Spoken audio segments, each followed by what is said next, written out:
ஏதோ ஒரிஜினல் அப்பா மாதிரி குழந்தை வச்சுட்டு என்ன அலப்புறா பண்றோம் பாரு. ஜோக்கர் கெட்டப்ப அவனுக்கு பக்கா.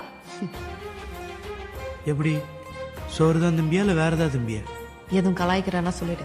உங்களே யாரும் கலாய்க்கல மேடம், நீங்கள் தான் அவனை ரொம்ப நாளாக கலாய்ச்சிட்டு இருக்கீங்க. ஆசையாக லவ் சொல்ல வந்தவங்கிட்ட வேற ஒருத்தனை லவ் பண்ணுறேன்னு சொல்லி கலாய்ச்ச, அப்புறம் அவனே கல்யாணம் பண்ணிக்க சொல்லி கலாய்ச்ச, அப்புறம் ப்ரெக்னென்ட்னு கலாய்ச்ச. அப்போ உன் குழந்தைக்கு டைப்பர் மாற்ற விட்டு ஜோக்கர்னு கலாய்க்கிற. என்ன மனுஷரி நீலா, அவன் லைஃபே தொலைச்சிட்டே. என் உயிர் காதலை